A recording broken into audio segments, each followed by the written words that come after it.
I like how complex they're intended to be. You know what I mean? That was the nicest thing you've ever said. You basically said, in so many words, you said they are nowhere close to where they should be, but it's cute that they thought they could pull it off. That's what you just said. And I want them to pull it off, and I'm excited for a potential future where they're implemented correctly.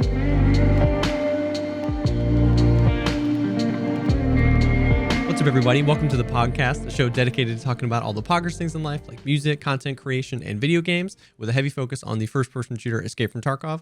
I'm one of your co-hosts, Jessekazam, an Escape From Tarkov YouTuber, streamer, content creator. And I'm Veritas, who has a question for Jesse and everybody listening.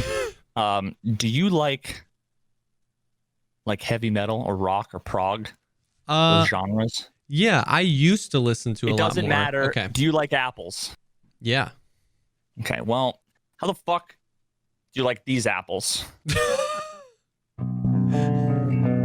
I spent all day on this, and this is the random YouTube video that pulled up, and it's actually going to be perfect.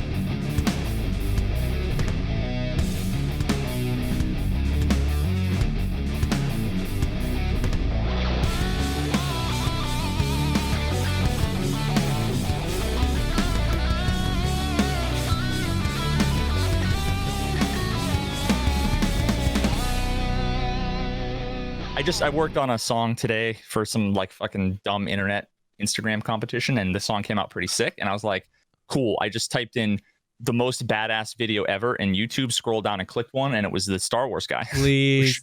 When you searched the most badass video ever, the Star Wars guy came up. That's incredible. Yeah, he was lower on the list, but because I wanted to find some insane clown posse headbanging shit, something. And it ended up being Star Wars guy. And the best part was that right when the music was all of a sudden the Star Wars guy was fucking went crazy. Dude, it was perfect. I remember seeing a video where somebody put in all the droid lasers, and he was actually deflecting them with that thing. And it was, I should have fucking found that version. I remember actually crying. I was laughing so hard. We'll fix it in post. It was absolutely incredible. Apparently there's a mouse on my face. Yeah, I moved it. Okay. I'm sorry. Okay. I'm sorry. I didn't even see it. I don't know. It's 7:30 p.m. I haven't eaten anything all day, and I haven't moved from this chair. It's been one of those fucking days, dude. Oof. But so I have a Pop-Tart, and I have fruit snacks, and I have a beer. So I have all the food. What a combination. What's the go-to Pop-Tart flavor? I don't know if this is s'mores or if it's brown sugar cinnamon. It's probably brown sugar cinnamon, but the wife went shopping, so it's a surprise. Dude, s'mores is where it's at. S'mores is where it's at. Dude, Discord has to be gating it or something. I didn't hear any of that. What the fuck, I don't know, man. It's so weird. We gotta figure that out. I'm so disappointed. I know.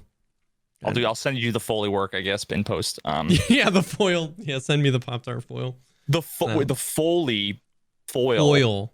Yeah. Foley, but foil. Yeah. Foley artists are the people who make sounds for movies and stuff, right? Yep. Which is seems just amazing. What they do and how they do it. True that, the coconuts for the clopping of the Exactly. Dude, for Halloween, me and my friend were Monty Python characters, and we actually went to the store, got coconuts, spent all afternoon hollowing them out, and then chased each other around clopping like horses. It was actually kind of incredible. And it sounds exactly like it. Exactly like it. Do you have this? Do you have footage of this somewhere? No, this was a long time ago. Okay, well, thanks for nothing. The teaser. Thanks for the teaser. Now I'll never finish. Okay. All right, so Tarkov, really quick before we get into the patch notes, which is the bulk of this, because there were some juicy things in the patch notes.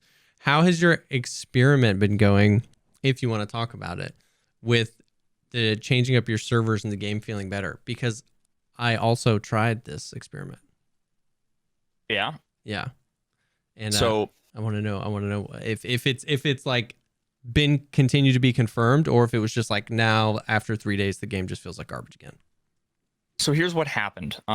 For about a week, I'm in East Coast NA, so I'm like usually on either like the fucking, I'm calling it the barn house. Okay. Oh yeah, There's like there's the barn house, there's DC, there's a few places. So I find that I usually tend to be on those. But all of pretty much every server in the United States, even the West Coast, maximum the ping is like 90. Yeah. But I can also go over to London, Amsterdam, and a few other local servers, and my ping is somewhere between like 90 and 110, which is still like, it's higher, but it's perfectly playable. So what happened was like a week ago, because I was trying to test out a few things, mostly with time zones. So because I started my stream early, so if it was like 2 or 3 p.m. and I play on West Coast servers, then technically it's like 11 or 12. So you'll get like a different population of people during the day than if you played after work times. Yep. So that was just another variable that I was trying out. And over the course of the week, I played at all different times on West Coast, and it was feeling really good. Like all of a sudden, I went from losing every single fight, and when I say every single, I mean 95 out of 100. Yeah. Like no lie. To winning about 80% of them. Like literally back out of the game, switch servers, open the game back up, and all of a sudden I survived 5 raids in a row. Like again, could be placebo, you know, whatever. But then it was a couple days that went by, and for some reason the servers had been reset on my client. I keep getting logged out. I still have to log in every single time I restart my computer. I don't know why. It's really annoying. But then yesterday was the first time it felt really shitty all over again. And it was the first 4 hours of my stream, I didn't survive a single raid except one labs run because I didn't see any PMCs. It was just no other PMCs, and I just farmed raiders and made it out. But then out of just like annoyance and frustration, I opened up my one of my other EOD accounts, which is just like a level 1. I actually had to like choose bear, and I started over. And I chose bear, and what I did there was I then switched over to like London, Amsterdam. In those servers, my ping was around 90. And after dying every single raid for 4 hours straight, I survived 6 raids in a row. And I have more money and more gear on my level 6 bear account than I do on my my main Kappa account. Container account. So I just don't know, but where I'm at right now with my tentative theory, and I was explaining this to Fluven earlier today, it's really hard because I know enough to be dangerous with the information. Like I could be so fucking wrong. I know exactly what you mean.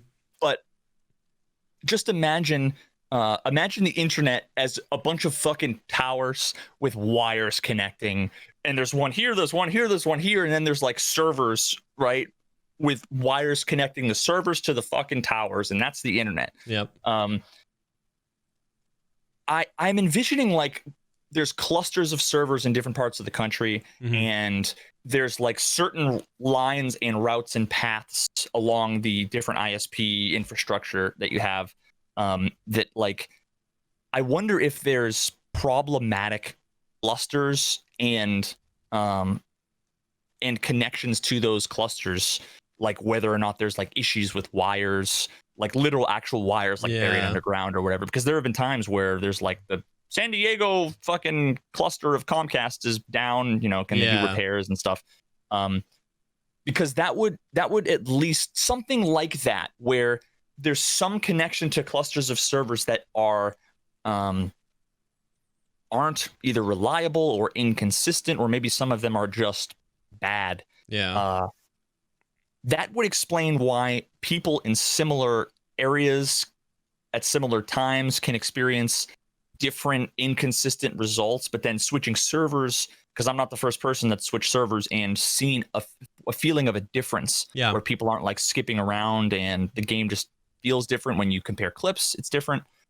So it makes me think like where I'm located and my connection to like the local clusters or whatever, there's something fucked with those wires. Those wires are free, but not the wires to California and not the wires to London. I don't know. Again, I need to talk to Battle Nonsense and more people in his Discord to get more information. But that's where I'm at right now. I feel like it's something infrastructure, either ISP or server cluster related. That's my best guess. Or I'm just, it's all in my head. Well, because you mentioned that some of the stuff you were feeling was that it was just the game felt a little bit sharper. It wasn't quite as desyncy. So I was like, man, the desync just has been getting out of control for me. Like it's like there was a fight I was in where I peeked a guy I didn't know was there, and I saw him already aiming at me. So me taking the time to stop, line up a shot, and then try to engage, I just would have died. So I tried to get behind the wall. And I remember explaining to my chat, I died and it was super desyncy and everybody was lighting up desync. And I remember explaining to them, I was like, chat, that was so much desync that I had enough time to consciously think, I know I'm dead, even though I'm holding W and shift behind this wall. I was like, I'm about to die. And then I fell over dead. And I was like, I knew There's it. like 1 second. Yeah. Where you're like, I even say it, I'm like, I'm dead. And then I die right afterwards. Exactly. Yeah, I know exactly what you mean. So I knew I was dead. Like I knew that this was going to happen. And then I died and I was like, okay, this is getting bad. So basically, I was like, well, let me at least try it. It's worth it. So I switched to other servers because I'm saying I'm East Coast. So I'm just straight up, Miami, DC, Barnhouse. The Barnhouse. Yeah. And the game definitely felt different. I was still getting like rubber banding a lot with like my teammate, but I'm oftentimes playing with people from like West Coast and stuff. But the desync in fights felt like it was getting way, way less. And this is interesting. This could have been completely separate. But for me, I noticed like scavs being much more of a threat. Like I went into labs. I'm playing a lot of labs recently, like a lot of labs. And I went into labs and died like 6 raids in a row to just like these crazy raider one taps out of nowhere. Like I feel like I got used to maybe some sort of delay or desync with them as well, when I knew I could be like a little more aggressive with the raiders. And I was like, ooh, maybe I'm just getting really good at playing labs. And then I switched my servers and I went in and I just kept dying and dying and dying to raiders. And I was like, oh, maybe there was just some like latency and I was able to like abuse them. And now they're just like destroying me. Dog, it was crazy. That's kind of what I've been saying. Yeah. Like, because when I played duos with you, I played duos with Sensei Scav, and both of you guys were completely owning, like killing everything. I was struggling, but both of you were stuttering all over the place. And you guys said like, yeah, it doesn't feel the same, but it wasn't quite as definitive, or I'm like, something is fucking wrong. But you're like, yeah, there's some desync. But I mean, everybody's been saying that forever. Yeah. And it's like, I wonder if all of these people who have like, because I don't want to blame your connection, because I don't know if it's your connection, if it's your ISP, if it's your home router, or if it's your cluster, your like, I don't remember the terminology, but like the path that your packets are taking through the infrastructure of the internet. If that something is different there, and that's because adding like 300, 400, 500 milliseconds, onto like every engagement is enough to make every fight feel one-sided. It's enough to make. Now, I don't know about the scavs, how that works, client versus server side. I mean, that's a whole other thing that I'd be interested in knowing. I wasn't sure either. It was just something. It's one of those things where when you make a change like that, like I recognize that anything I see could be anecdotal, but it's hard to think that way. Like if you make a switch like that and then something feels different, and it feels different 6 raids in a row, it's hard not to be like, that's got to be related, right? You know what I mean? But it could be completely unrelated. You have to blind it. I have to have my wife come in, and I'm going to play for an hour with one server settings, and then I'm going to walk away, and I'm going to say, okay, here's how you change the servers, babe. I'm going to say, you either choose A or B. Don't tell me which, and then I'll play And I should probably even like cover it like a sticky The note with my ping, screen, yeah. so I can't see the ping. Maybe chat can see it. Actually, I should probably block it too, because then they'll just tell me what my ping is. And Immediately 6 seconds. but that would be one way to essentially remove that that variable. Yeah, because if you're like, it feels so different, and she's like, I actually didn't change any servers, then it's like, okay, it's, I mean, it's just Tarkov. But yeah, I mean, it for you sure. need a big enough sample size. Yeah. That's the problem, though. Yeah. Because you can just have an hour that feels okay, or an hour that feels really bad, and there's too many variables, time zones, and exactly. But it was just interesting that I felt a difference, and it was interesting that I felt a difference not just with PMCs, because like you were saying, the time zone can make a huge difference there. It could just be the fact that the servers you select only has 11-year-olds on. You know what I mean? That can play. But the fact that I felt a difference with the NPCs was just something that I mentally went like, interesting. I wasn't gonna like blame all my deaths. Oh, on these servers, the raiders are harder. But it was just something that I kind of was like, interesting. So related to that, I thought it was really interesting. I don't remember where I saw it. It might have been in a private message between me and one of the various people that I talked to about this stuff. It might have been like Lowe's is back. I don't remember who it was, but it was when I was doing the graphics settings testing. Someone said that, which actually surprised me, that you are going to get less, like, worse performance offline than you would online when it comes to like frames, or at least you can. And I was like, that's interesting. Why? And what they told me, and again, I don't know where it came from, just take it with a grain of salt. They said something along the lines of, well, you are running the server locally on your computer, which is not something I even really thought about. I just thought that which makes sense. It makes sense that it would be like that in hindsight, but I just envisioned that they have just a server that they open up for you, and that you're like connected to it remotely, but it's just that everybody else is. But it makes more sense that you'd be running all that locally, so your system has to handle all of the stuff, which could make it perform worse.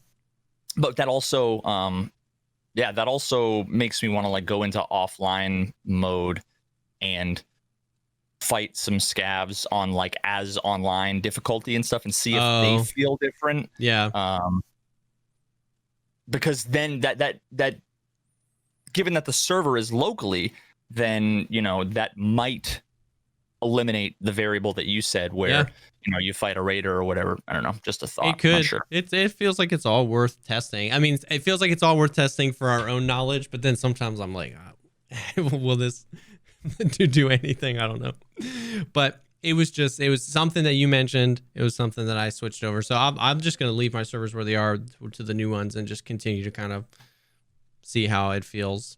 But obviously for Tarkov this week, the big thing here is the preliminary patch notes for 12.8, which that word preliminary means we have no idea when it's coming. It's before the liminary.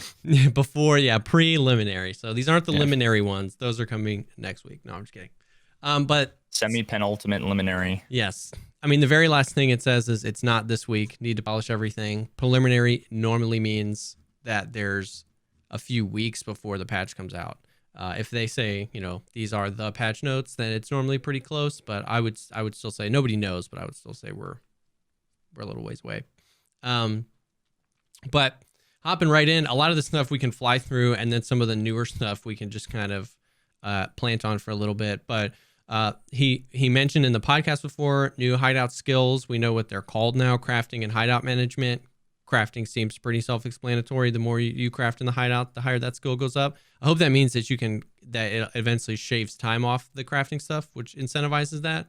It better be, yeah. Yeah, hideout management. I have no idea how you would level that, but the rewards for that, you could do a bunch of things, like the ability to like queue up things to craft or a bunch of different stuff. But I don't know how you would level hideout management. Maybe you start off, you get like a 15-year-old intern who's the manager. Yeah. Like a summer job, and they're handling everything while you're offline. Yeah. Like you hire a taking the gas scav out and whatever. And then maybe towards the end, you can sort of indentured servitude prepor that piece of shit.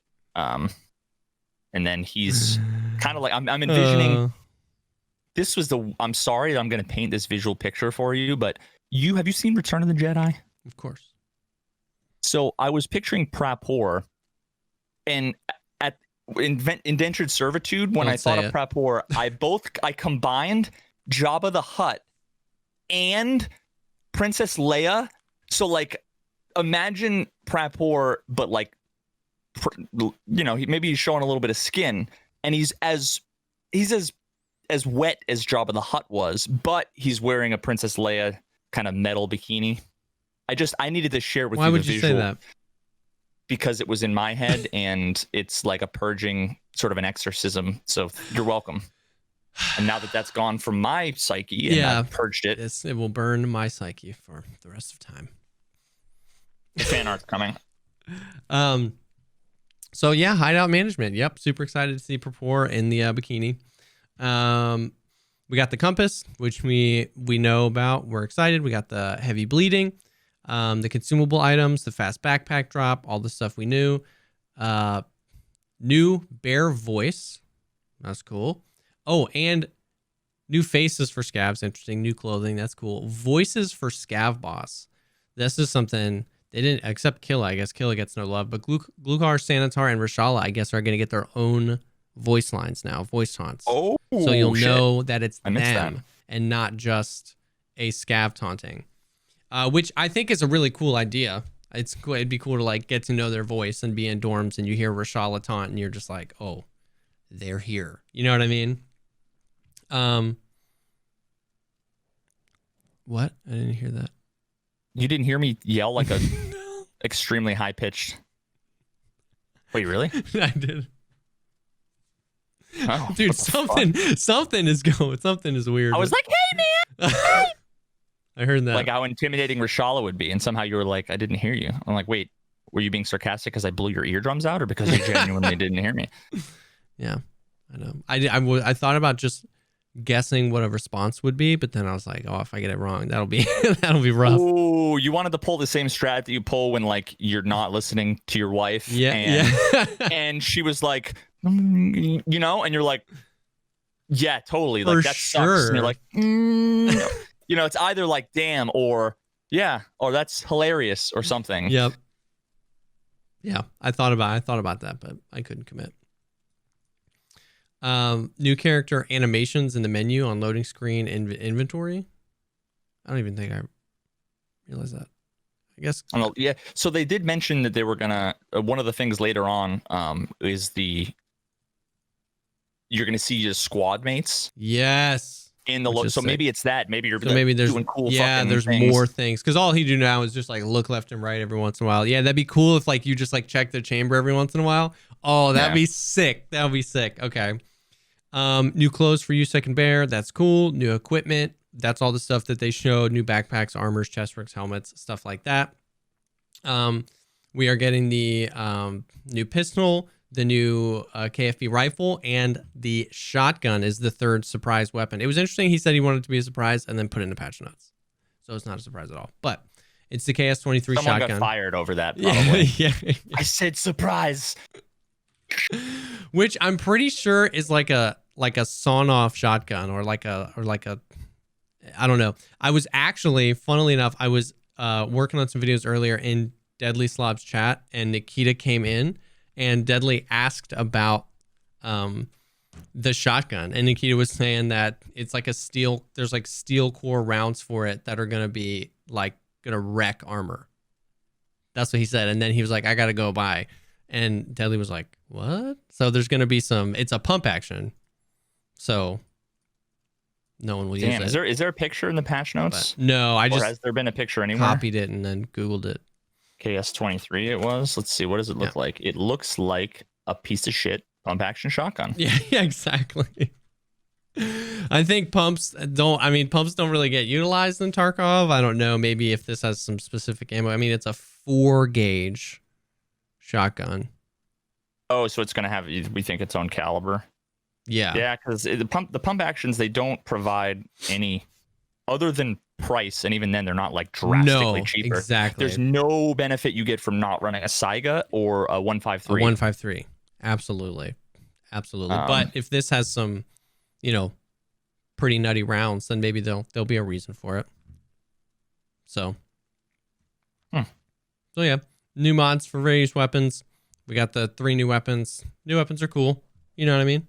Nothing crazy. Nothing like, no new weapons that are like going to at all shift any meta in any direction. You know what I mean? A shotgun, a pistol, and then a semi-automatic, 308 gun. So yeah, he did say that the 1911 was going to be slightly better than the existing 1911. The only thing that I care about with that gun is that, and I might be wrong, but I'm fairly certain that you're limited on your fire rate. Like, oh, if really? you have, yeah. So like if you have, there's some pistols, I forget which is which. I think like the M9 and the 5.7, like they'll shoot as fast as you can click, similar to like the M1 and the RSAS and some of those guns. Then there are other guns like the SKS where you can click 5 times, and if you click too fast, you'll only get 2 shots out. Yeah. And the 1911 is my favorite. Like, that's the gun everybody's been saying, if you could have one gun, what would it be? And I've been asking for the 1911. The first time I pulled it out, and I went click, click, click, click, click, and it went bang, bang. I was like, guess I'm never using this piece of shit ever again. Yeah. That's the only chance you have with, even with some of the better ammo, is that you face tap them, or Seriously. You're able to spam like 5 or 6 bullets really quick and hope one of them hits them in the face, right? Yeah, absolutely. So I just if you're restricted, better. Then there's just no real practical use in running it. I mean, a quick Google search on 4-gauge shotgun shells. It's approximately 2 to 3 times the size of a 12-gauge shell, by the way. The 4-gauge shells are 4 to 4.5 inches long. So are the gauges work in reverse order? Like, the smaller the number, the bigger? Because I've never like gauged my ears or anything like that. 20 gauge is smaller than 12 gauge. So like the Taz rounds are like 20 gauge. They're smaller than 12 gauge rounds. And then 4 gauge is what the KS-23 is. And then with Nikita saying that there's going to be steel core AP rounds, I guess it makes sense that thing is going to freaking wreck you. I know that blunt damage has been a highly controversial thing throughout Tarkov's career, but it would make sense that a round like that, even if it hits you in an armor that it can't penetrate, is gonna hurt. So that's cool. Yeah, I'll have to put it through its paces on the ballistics. I wonder if like anybody will be able to data mine some of the stats. Oh yeah, some of the ammos and stuff. Because then I can throw it in the calculator and see. That'd be so cool. At the end of the day, it just comes down, and I say this all the time, it just comes down to time to kill. Yeah. Right? Like, if I can shoot 3 bullets, and in one case, the first bullet will penetrate, but do half damage, and then the next one, it will penetrate and do the other half, and you die. Or it can not penetrate, but damage the armor enough to then the next time it penetrates, kill you with 1 shot because it does a high damage. Or it could, damage the armor completely in 1 shot and do not a whole lot of damage, and then 1 shot there's like a bunch of different ways in which you can toggle, increase the armor damage, increase the flesh damage, increase the pen, or change them all to make. But at the end of the day, it's still 2 or 3 shots will kill you. Then it doesn't matter, right? It's like potato. Doesn't matter how we got here. We got here in the same time, no matter how you slice it. Yeah. Assuming you come up against, and that's the interesting thing, is that assuming you come up against armor, because if you have something that's high damage and also high armor damage, let's say it would take 2 shots to kill somebody with class 5 armor, but 1 shot to kill someone with anything less than that. Compare that to something like M61 or whatever, where it'll always take 2, no matter what.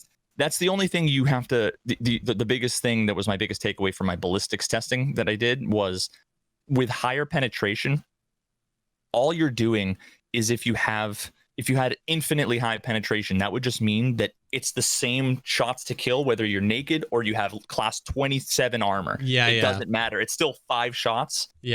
Whereas the higher damage, lower pen, there's a proportion where it's like against no armor, it's much faster than high pen. and then there's a crossing point where it's like against level 3 it's the same, but then against level 3, 4, and 5 it's worse. Yes. So it's really, you're comparing a flat line versus a steep line. Yeah. That's so such a good point. Yeah. Something like M61 or a Golnick or anything with over 60 pen right now, it just means you're not running ever against anybody with armor, but it still is always going to take 2 shots to kill. Yeah. So more balanced rounds. They're consistent, but consistently meh. And balanced rounds have a more varied experience, where against scavs you're going to be one tap, and then some lower tier PMCs, higher tier PMCs. So it'd be interesting, to see if there's, and we don't even know how many rounds are going to come, but it'll be interesting to see with that bigger round if there's some variation there, or if it's just going to be a shotgun round with 11 damage and then 59 pen. It needs to be able to 2-shot like the chest against class 5 armor. Otherwise it's pointless. 100%. I completely agree. I was thinking the same thing. Click, bang. You don't have that much time. No, I was thinking the same thing. If it fires fast and you can put maybe like a red dot on it and try and engage a little bit from a distance and 2-shot somebody with like a Gen 4 or something, then that could come up with some really cool encounters, because with any sort of pump action, close quarters, you just know you're at a disadvantage.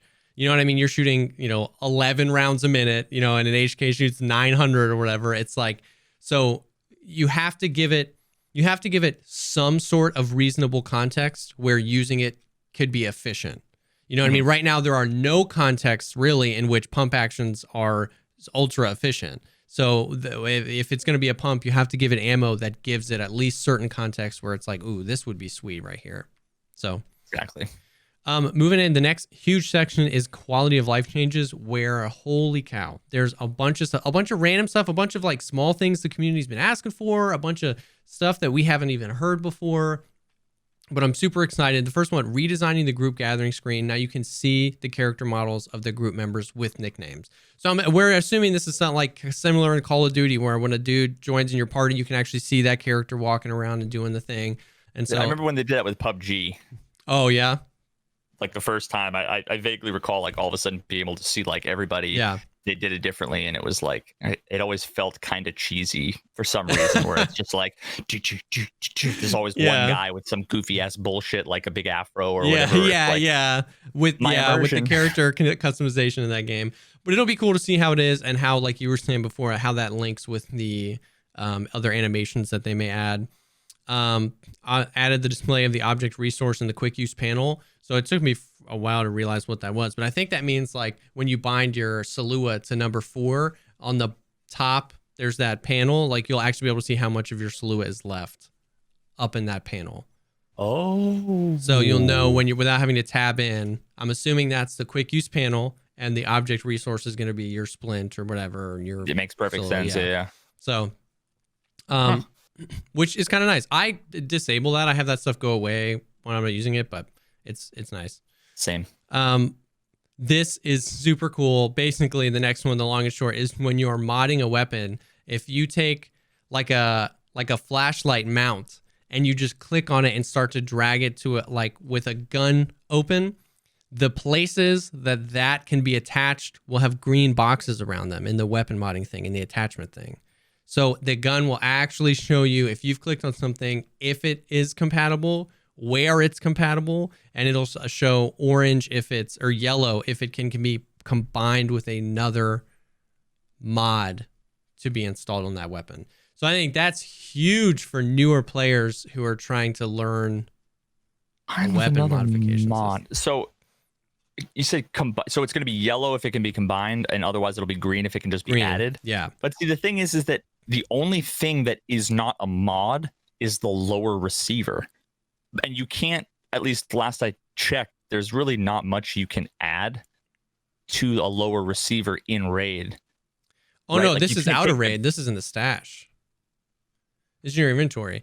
If you've been scavenging around and you just picked up, you've got 7 flashlights, some foregrips, some optics, and a bunch of stuff. Like if you don't know which guns have the dovetail mounts and all that kind of stuff, and you've got an AK, you know what I mean? Like if you've got an AK. Oh, so the gun is going to. So when you double click on a gun, you see all the attachments down there. Yeah. It sounds like if it can be put on, the box where it can go will be outlined in green once you've selected an item and start to drag it. Okay, so it's a highlight of weapons, comma slots. So chances Yeah. are, if you grab a flashlight, you don't even need to double click on the gun. The gun should be green. Hopefully. So because that would indicate that it can fit on there. Fit and on then there. also if you then double click it and then open it up, it'll show. Yeah. That would be It's really huge for interesting. things like, the Hera arms, for the Meta HK foregrip. You can't put that on everything. There's actually very few things you can put that on. You can put it on the Ash 12, but you can't put it on an AK. But it's a foregrip, and if it's a foregrip that looks like all you need is a Picatinny rail. So stuff like that, or like we were saying, the dovetail adapters are huge stuff that gets people tripped up. Yesterday I had an SKS and I put this OKP7 on it. Why do I have this SKS now and I can't? And it'll just glow red. At least it'll let you know the game knows you can't put it there or something like that. So I think that's I think that'll be cool. It'll help people. I mean, the preset system is a great way to mess around and figure out what goes on guns. But did they say they're going to add? Because the one thing with the preset system, I'd love for them to do. You know what? I'm just going to do a video on the preset system. I'm so fucking annoyed with it. It's awful.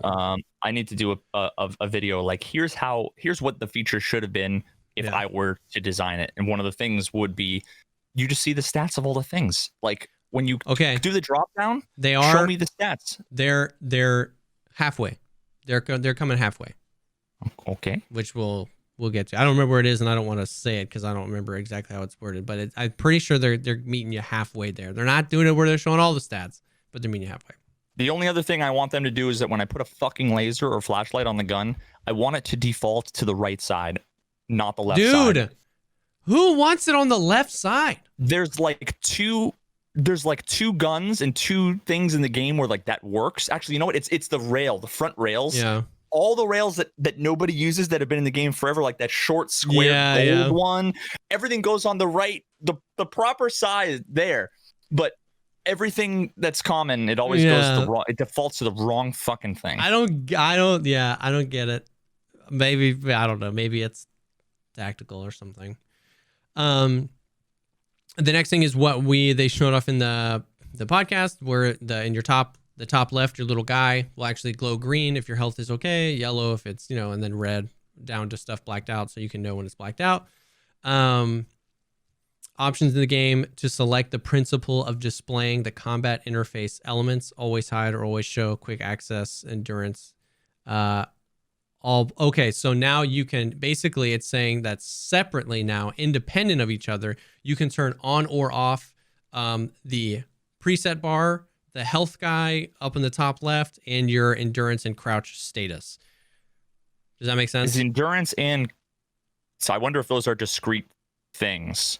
All can be configured separately. So the question is the endurance bar and your guy crouching, those I would love to know those that too. Two separate, because I care a lot about the endurance bar, but I don't want to see the fucking guy necessarily. Sometimes I do, sometimes I don't, but I always have to. I just tap the scroll wheel. And it pulls, and then it just comes up. I do the same thing. You can just, like, if you're already slow creeping, if you just pull the scroll wheel back, so you can't already go any slower than that, it just pulls it up, and now you know. But I mean, it's so some sort of configuration there, which is nice. Adding an ammo loading menu in the context menu of magazines in the stash. I don't know what that means. An ammo loading menu. In the context menu of magazines. So if you right click the menu, there is unload ammo. Maybe there is load ammo. No. Maybe what it is. So when you double click it, and the window comes up, where you can move the model around and look at it and read like the description of it and stuff. There's like an install, ensure linked search, blah blah blah. Is anybody ever actually ensure from there? Probably not. But I bet you there's going to be like a load ammo, and maybe it'll pull up a window with all the applicable ammos you have. That would be nice. That'd be cool. That would be fucking super convenient, actually, because then you could just like right click. You wouldn't have to find the 995. Yeah. That'd be really cool. Sound the alarm, bro, at the flea market when buying items. And when you're buying more than are left for sale, the remaining available is bought. Praise Nikita himself. Oh my God. Oh my god, when you buy ammo, you have to buy the 6th available listing, or else you're just gonna play menu torture for the rest of your life. And that makes me, you know what? It wasn't until we got here that I just realized that is not something that would have ever been, like, they would never have thought of that themselves. No, not this makes prior, me think that they've probably had people scouring the Reddit suggestions and like writing stuff down. Like, that's probably what all these quality of life changes are, just like random people's complaints and ideas. Because trust me, I feel like if you left BSG to their own devices, you know, you put them in a room, locked it up for a year, and you're like, make the game better, they wouldn't have thought about most of these things. Because these are things that people who play the game every day notice. You know. All right. But that's cool, man. That's cool that they're listening. It's for sure. We got the sort button, which we know. Here it is. On the preset or customization screen, the characteristics of the weapon in the characteristics window now change when pointing to the mod to be installed. i.e., if you've got the stats open and you want to put a foregrip on and you click the drop down member, just hover over the foregrip and the stats will change. So you can see which one brings your recoil down the lowest. It's not as good as just showing me how much recoil reduction they all do, so I can just look for the highest number and click go, but it's better than installing them all and then finding the right one. So it's halfway. It's not now like a 27-step process. It's a 4-step process, but it could be a 1-step process. It could be a 1-step process. Imagine if, and again, I'm going to start writing this shit down because I just want to do a video where I mock up the entire flow from building a gun and everything. Because it's so frustrating to me, and everybody's like, the system's fine, and I'm like, there's 879 discrete UX atrocities here. But I mean, like, you could click the drop down and you'd have the name of the thing, maybe even a little thumbnail, and then there'd be just a column to the right that has the relevant stats. You'd have to figure out what the relevant stats are for each part, but it would basically be ergonomics, recoil, and any. This would probably have to be dynamic, but like any of the, you know, like minus recoil or plus recoil or plus muzzle velocity, like stuff like that. Maybe not. I'd be fine if it was just ergonomics and recoil. And if you click on the headers, it just sorts. Because then at a glance, because here's what you have to make the choice. You need to look at one thing that has -3 recoil and +7 ergo, and compare that to -5 recoil +5 ergo. And you really have to look and say, fuck, which one do I want? Right? You can't just look at one stat in a bar after you click or hover. Because it's just, you have to do too much mental noting of, this is what the bar looked like on the first one. I got to compare the first and the 9th. Go quickly down with the mouse and then like take a mental snapshot of what it used to look like, and it's just too fucking painful. But it will be slightly less painful. Still painful, but slightly less. In the kill list after the raid, the distance, showing the distance of the fatal shot, was added for each kill, which is awesome too. Because it's not just the longest. Just not the longest. So if you were sniping and you hit a scav from 900 meters because you were memeing around, you can still see how far you killed those other people from, which is awesome. Because that, I mean, even just a feature as small as that is going to help if you just want to snipe more in Tarkov. So you can actually get a feel for how far of the shots you're hitting. If there are specific spots on specific maps that you like to go to, you're going to get a feel for how long those ranges are and stuff like that. And it's going to be cool. I mean, it's cool for just when you hit those random shots, but if you want to snipe in the game, that's a really cool thing. So I'm excited for that. When you exit the game, we added a warning that the generator's on. That makes sense for people who are lower level or after a wipe when fuel is hard to come by.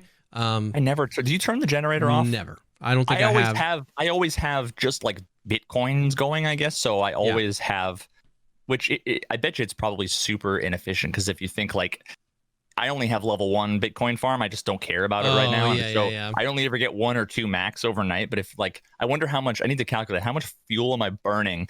To make those Bitcoins.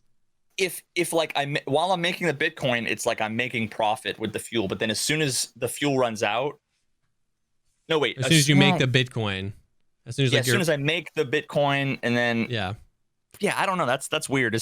Or if you're building a bunch of other stuff, you're getting the fuel is like you're getting way more value from your fuel if you're crafting 10 things at once, right? But if you're not crafting anything, then you're. It really makes sense for people that haven't grinded all the way up to like max level Bitcoin, and you're making so much Bitcoin at a time and it's stuff like that. Like so it's a good change. Added a counter for ready items after crafting in the hideout in the lower menu. I don't really know what that means. So I assume that when you're like looking at the menu, because a lot of times you have to open up the hideout, which takes a fucking forever to load, and then you have to like, do I have anything that's ready? This will be like 5. You're like, oh, okay, there's 5 things I can go and collect. Okay. Oh, that makes sense. So it's not worth going there if there's nothing to collect. I'm not gonna fucking go there, you know? That makes a lot of sense. Okay. At the flea market, current flea market filters no longer apply to your list of orders and your wish list. This is a huge quality of life thing. If you've got, no barters and only from traders, and then you go to your wish list or you go to your offers sold, nothing is going to show up because your own offers don't meet those requirements.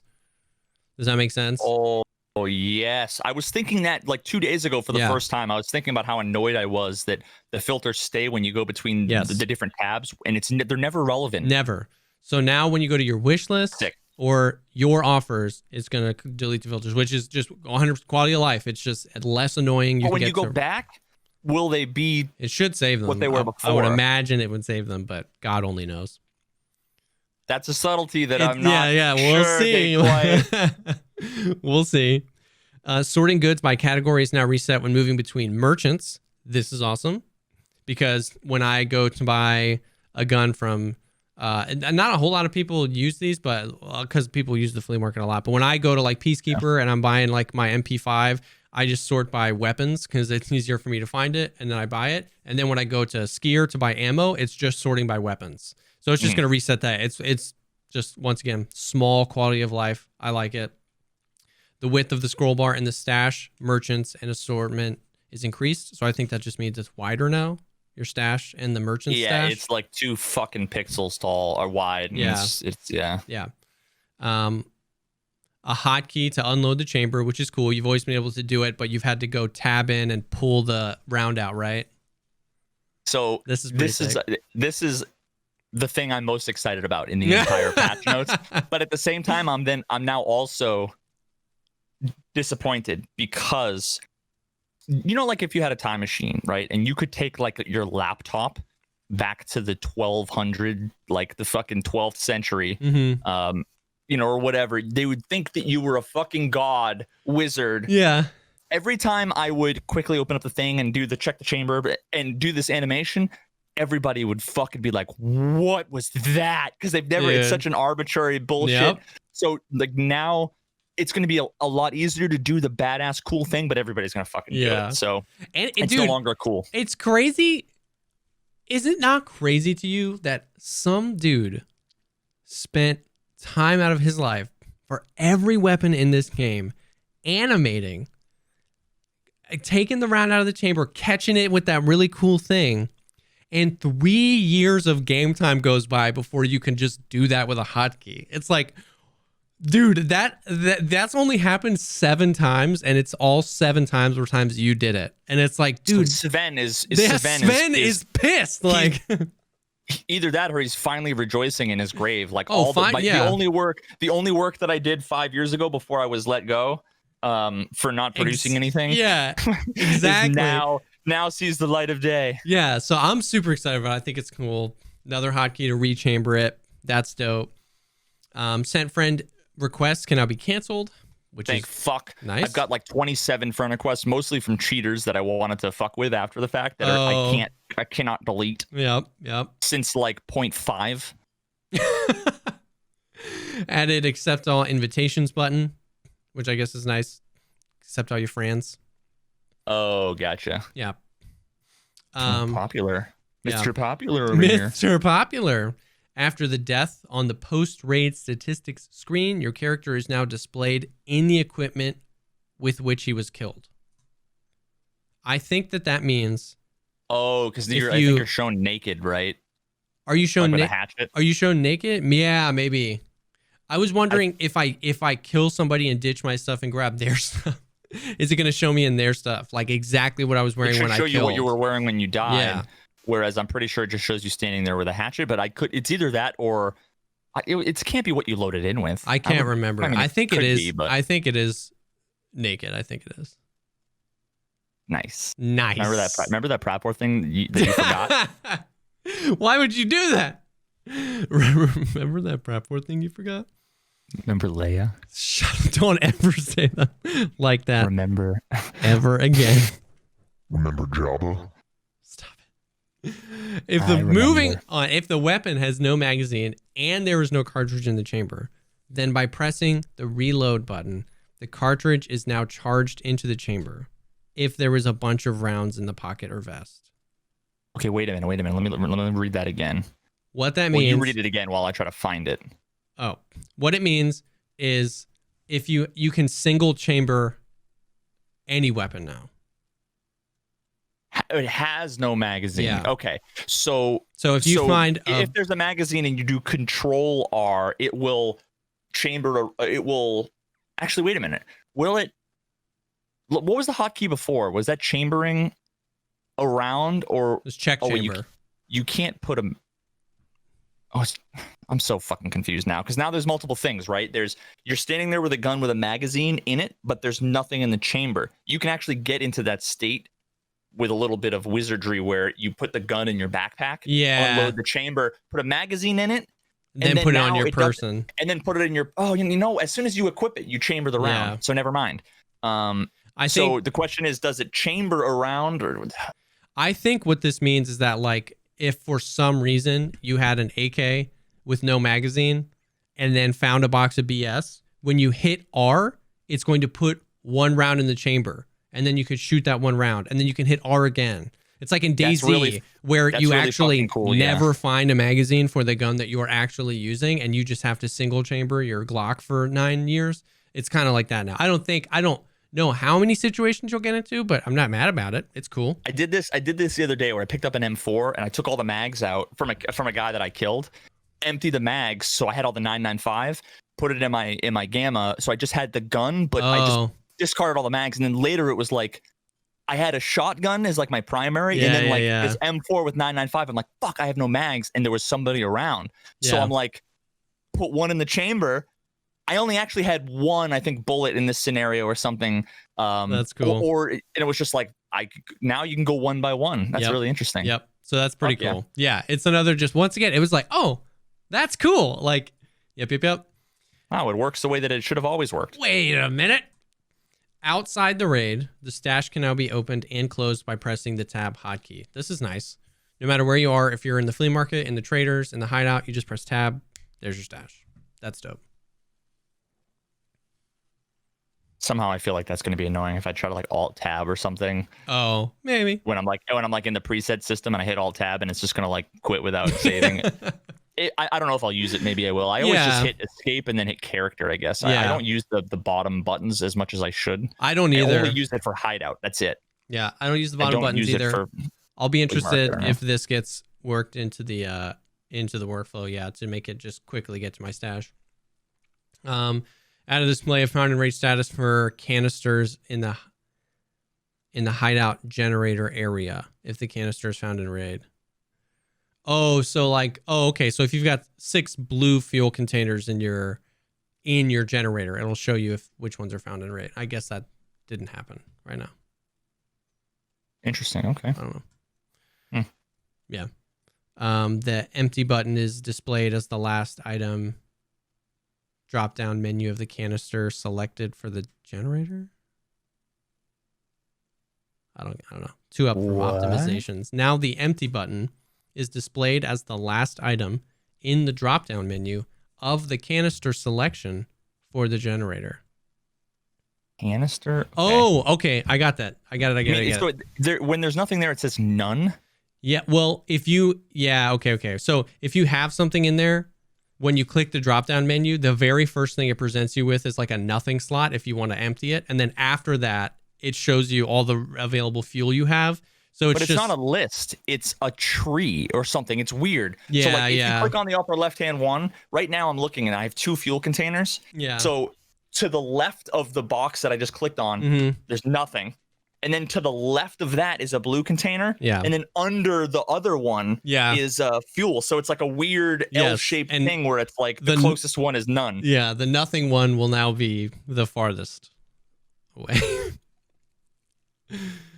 I guess. Now the healing from therapists will be free of charge for the first 5 levels of your character. That's a nice little fucking thing for nice new thing. players. Yep. That's a nice thing. That's cool. That means you can actually just raid. You know what I mean? You can just get back in there and get some raids in. Raid instead of rage. Raid instead of rage. Yes. Raid Shadow Legends is not a sponsor. Don't fucking download it. This stream. Unless I'm sponsored at some point. In which case, download it. Don't download it yet. So much fucking money, dude. Really? No, they would have to. They like. That's funny. I would absolutely take a. I've been offered many times. Yeah. But I'm not going to do it for like $100, bud. I'm not going to sell my soul. No. But I can look at the camera in the eyes and say, Raid Shadow Legends paid me $10,000 to tell you to download it. Thanks, Raid. Yeah. Go download it. Please. And then nobody fucking will download it.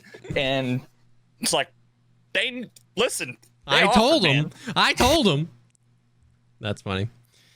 So that's it for the quality of life changes. And I feel like it's a pretty significant list. Like, there's some cool stuff in there, which I'm super excited about. So I'm glad. There's a few optimizations, shader optimizations, optimizing of the AI work on the server. That sounds like it could have cool impacts on something. Iteration of the animation system optimization, which they said was coming midway through. High quality color enabled by default. Disabling it can give a small performance gain at the expense of image quality. I wonder if testing must be done. Can we see? Like, does that make it so that like, oh, I can see now? Sick. There's a hallway with lights and I can't see anything. Oh, maybe, dude. And then now I fucking can. I kind of hope it's not though, because then it'll just be like meta to run it. You know what I mean? Like they said it's on by default. Yeah, and turning it off gives a performance gain at the expense of image. Oh, I guess so they're gonna say like we can make it so you can see shit. And if you decide that you have like a really bad computer, you won't be able to see shit, but at least the game will run. I see. Okay. Yeah. Maybe. Interesting. I hope it's you can see like things that are black now have color, which means they're visible. Yeah. Yep.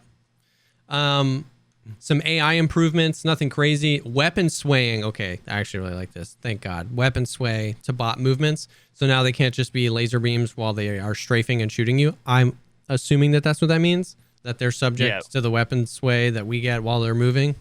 When you go prone, how it like fucks your gun up for a while. Like, but they will insta one tap you 3/4 of the way through their prone animation. Dude. Oh my God. Or they'll prone the opposite way and throw a grenade at you. They put their butt to you and then they throw the arm. Yeah. You know that's a mistake when the pretty sick animation system makes it so that their arm, like you ever have a G.I. Joe and you bent the arm far the wrong way that it just broke the little elastic? That's what happens to the scavs because they're like, 100%. I shouldn't be able to rotate it this way 100 yards but I'm doing it. But I'm doing it. So that's cool. Bots now respond to the scav, player scav follow me gesture. Wait, they always did. That's what I thought. Sorry.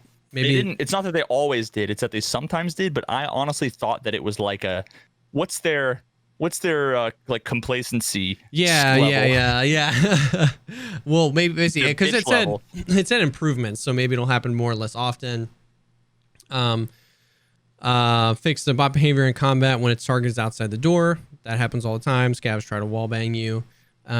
Or not even wallbang you, wall hack you. They just see you through the doors. Run straight at the door, so all you see is like an elbow, a gun, and a head. Yes, which they said later on, where killer reacts incorrectly to smoke, automatic cover search system for the AI. Player scav couldn't become an enemy for the raiders. So apparently there was a bug where sometimes, even if you're shooting at the raiders, they wouldn't attack you back. So they fixed that bug. I never experienced that. That means that it's still a bug right now, which means I'm playing reserve scav all day. I only scav reserve, and all like my chat knows we scav reserve, we go hit the button, we go farm raiders. If we come out with kits, then we go to try and kill players with them, and that's never once happened to me. Every time I shoot them, they shoot back at me. I need to scav more in reserve. The problem is that whenever I do, the queue is 400 years long. But every time I do, it's like I spawn in as a scav, I turn right, and there's just dead raiders with all the best gear, and it's like, oh.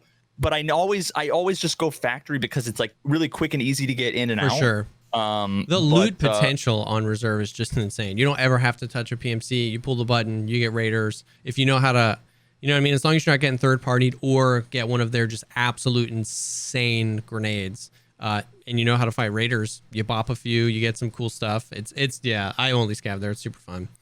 Just as long as you have something that is not tremendously hard to control, or the VPO 219 or whatever the Gexa bolt action rifle is. You just can't. Or if it has some sort of not shitty optic on it, then that's when you can kill him. But like, if sometimes it sucks if you spawn in with like a 9mm Saiga. It's like, okay, you're not fighting raiders. No, there's just no way. No matter what I have, I try. I mean, there's a way, but you essentially need to like peek out, go pop with the head, and then run around, wait 20 minutes so that their memory forgets about you, and then like creep up and go pop, and then you repeat 400 times until they're all dead. Yeah. Especially because there's so many now. There's so many on reserve, which is awesome, but it makes them, as a scav, a little bit harder to farm because you have to kill them all. You know what I mean? Yeah. If bots now respond to the sound of approaching behind their backs, so you can't. It's gonna be harder to sneak up on them. Fix one of the bugs that cause bots to pass through closed doors. Yes, this happens to me all the time on labs. I feel like the raiders are actually worse at this than regular scavs. They just run through the door and shoot you in the face. Yeah, the raiders on reserve do that. They don't care. They don't care. Raiders now attack regular scavs. They used to be friendly for a little bit. Oh wow, really? Like AI versus AI? Like think scav war? So. Which I think is going to be dope. Actually. Yes, I think that's going to be sick. You know what?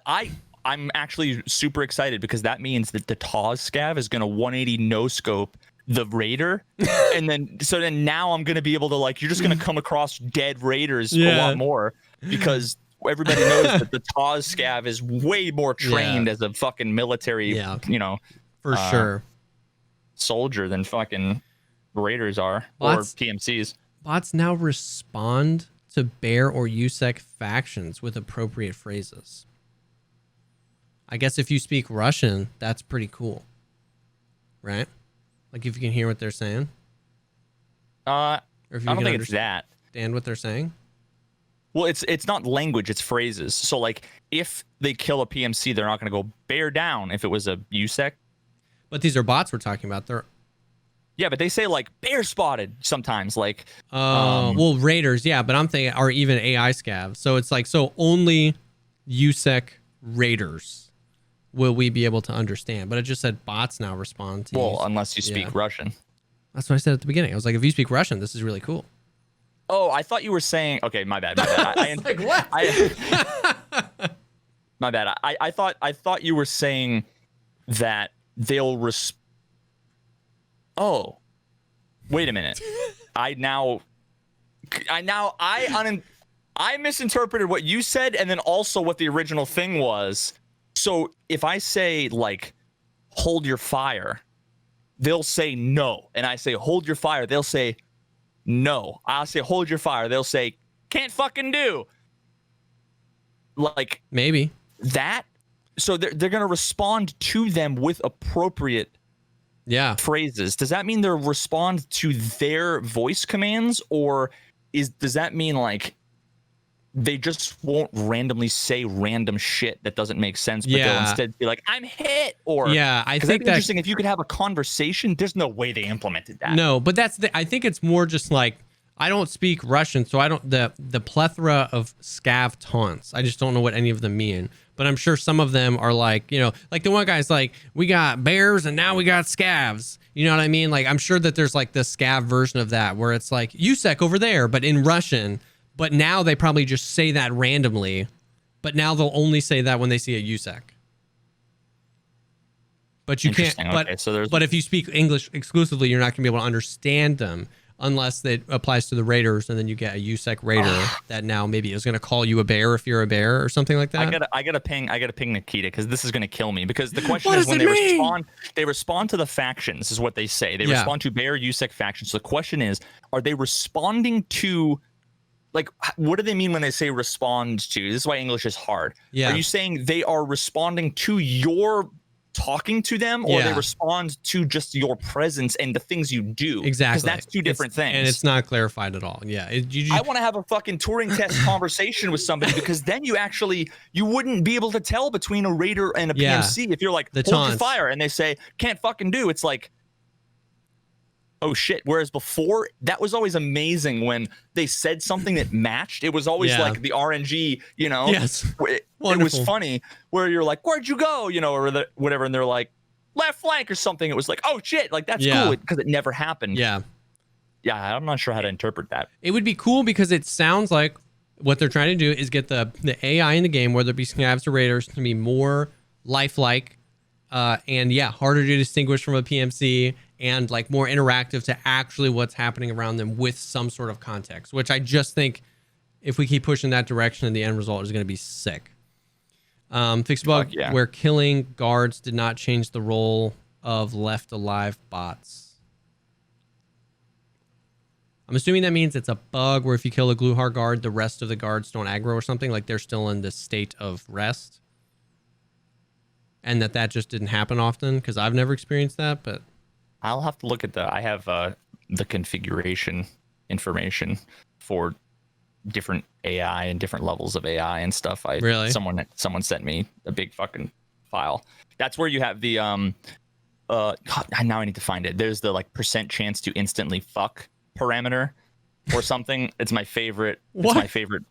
Yeah. Oh yeah. That's literally like a thing. It's like % chance to instantly fuck is like a parameter on the AI, which that's why like sometimes they instantly fuck you up. It's because of Nikita. At least, what are you doing? I'll find it. I don't know if it's on this computer or if it's on my dev computer. I'll find it before the end of the episode. But I love it. I love reading stuff like that, and even just trying to guess at some of those subsystems that exist with the AI, because I just like how complex. I like how complex they're intended to be. You know what I mean? That was the nicest thing you've ever said.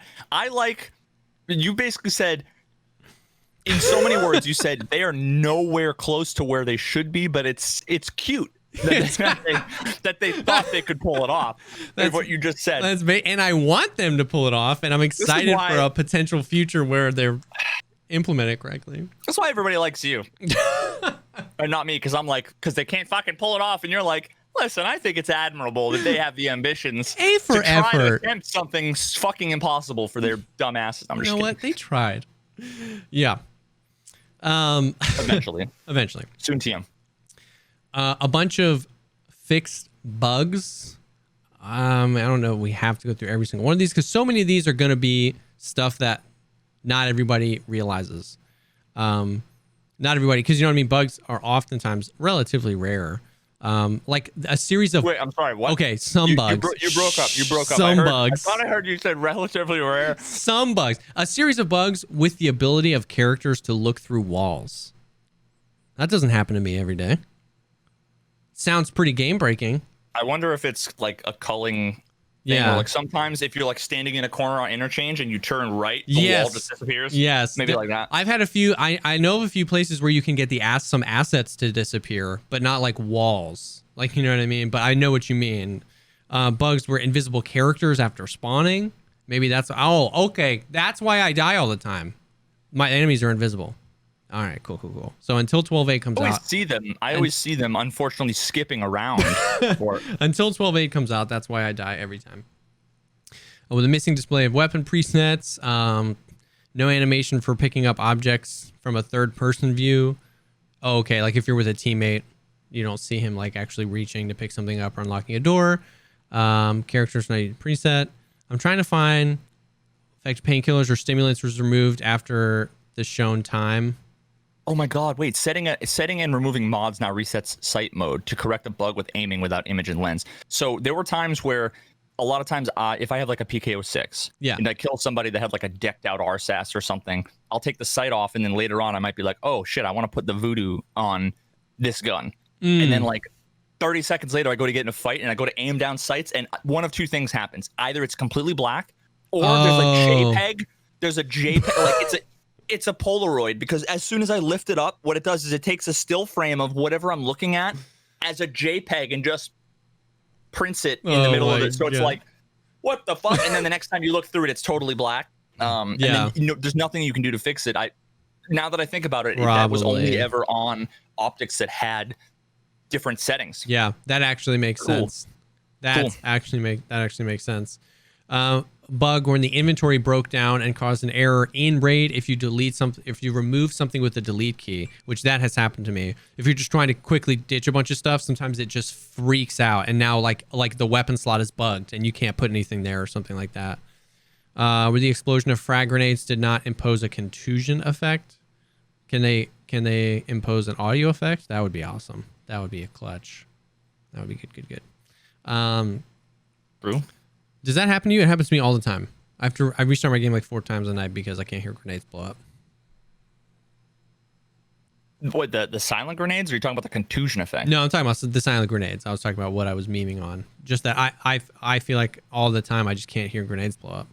I've never had that problem before. What? It's so funny because people, they all say, I don't use Steam Audio, or because insert streamer here said Steam Audio makes it so that you can't hear blah blah blah, and it's like it's nothing to do with Steam Audio. Nothing to do with Steam Audio. But I'd never have that issue. The only time is that like if anything happens at around the same time that a grenade lands next to you, you reload your gun, that sound is just going to be louder than the ting ting ting of the grenade. So I'm talking about the sound of the grenades exploding. I'm talking, dude, there are times like, I promise you, Versus, I am not exaggerating. If I went through my streams, I could pull 50 clips tomorrow for you where I threw a grenade, and I'm always doing right now, and I go, what happened to my nade? And they're like, what do you mean it exploded? I'm pushing. And I'm like, it exploded? And they're like, yeah, it exploded. Just complete silence. And see, I always thought it was, so that's like an issue with desync or whatever. Something. And then same thing with enemy nades. I'll round a corner and blow up in silence. And I'll be like, I've never had that before. Cool. I only ever noticed. Like, I don't throw nades a lot because I tend to fucking just kill myself with them. It's always like I'm in a great position and everybody's like, throw a nade. You should throw a nade. Why don't you ever throw nades? And it's like, all right, cool. I line everything up and I throw the nade and it's like clink off the fucking 100%. And I'm like, now I got to move from my good position out into the open. Yeah. Sure. But sometimes I'll chuck a nade. Actually, it was when I was playing duos, either with you or with Sensei, and it was like, nade out. Was that an M60? What yeah. Did you, hey, what? 100%. And then sometimes it blows up a minute late. Yeah. Other times there's just no sound. I never thought about it as like, I assumed it didn't explode, not that it exploded and made no sound. I was like a dud. That would be funny. How do you know? Yeah. A friend of mine actually, like, he's like, I don't know if this is a thing IRL, but it would be dope if you could have dummy nades that made the sound of it hitting stuff and rolling. Imagine throwing that straight down at the ground and then pushing somebody. That would be crazy. I would love to be able to, like, Metal Gear. You never played Metal Gear Solid, right? I played Metal Gear Solid 5. Just being able to like pick up a stone and chuck it and have the AI be like, huh? Or because if you have a big enough rock and you throw it in the corner, if you're holding that corner and you hear like a clink, clink, clink, you're like, oh, fuck. 100%. Yeah. I think it'd be cool. That would be fucking sick. But yeah, the grenade thing is rough, and it is definitely not Steam Audio related. Enough people in my chat finally convinced me. I turned Steam Audio off for one day. I couldn't stand it because I was so used to Steam Audio, and like 3 raids in, I threw a silent nade. So I was like, oh, screw this. So I just turned it back on. So it's not Steam Audio related. It just sucks. People, everybody if you're listening to this, whether you're in my fucking chat or you're listening to the podcast, I am open to someone providing me evidence, but I will say there's been 900,000 people that have all said this without any evidence. Yeah. And I actually did a shit ton of research and on Steam Audio, and I don't know of any feasible way in which shit like this would happen, but people say there's all sorts of audio bugs that are created by Steam Audio that people there's no way that you can know whether a thing that you're experiencing is created by Steam Audio, because you don't have the ability, unless you restart the game and somehow go back in and reproduce exactly the same series of events. Yeah. It's just really hard to tell. So too many people misattribute bugs with sound to Steam Audio because they have it on, when they don't realize that all Steam Audio is like, think about it like a little effects pedal that you're attaching onto the system. It's not a new system. Right now, it's just a tiny little bit of processing on top of this massive existing audio system. So chances are, if there's a bug, it's probably not Steam Audio. Yeah. Yes. That's my rant. Bugs related to the ability to move items from not fully searched vests and backpacks, desync of the price of quick health treatment, duplication of portrait menu. Have you ever seen that? Have you ever gone to the everybody's prep war? Oh my god, I've had in a metal bikini. Yeah, stop that. I've had 11 purpores and then nobody else. You just keep going back and then clicking merchant again, and it just keeps printing more of him. He multiplies. It's mitosis. Exponential purpore. Fix the duplicate image effect with the haze effect. What does that I bet you mean? that's you know what? That's probably what we experienced when we were on the day we played, when it was foggy and you would turn up shadows and turn up all the settings, and we were looking out on woods and it was oh yeah. I bet you that's probably it was just black lines all weird inside of the fog. Yep. I know, and I had never had that before because I had turned up a few settings that day, and that probably is what it is. Yep. You turned haze on somewhere. Yeah. Error, quick treatment when entering the hideout. The body took a ragdoll position before touching the ground. Problem with bodies hanging in the air. I've only seen that once. Yeah. Player will not receive the group's status in the lobby. Oh, please fix the lobby screen. Resolution wouldn't change. Error spam after suicide with a grenade related to decal rendering. Interesting. Yeah, like I said, a bunch of random stuff. When jump actions in queue, the player tried to initiate a jump while laying down.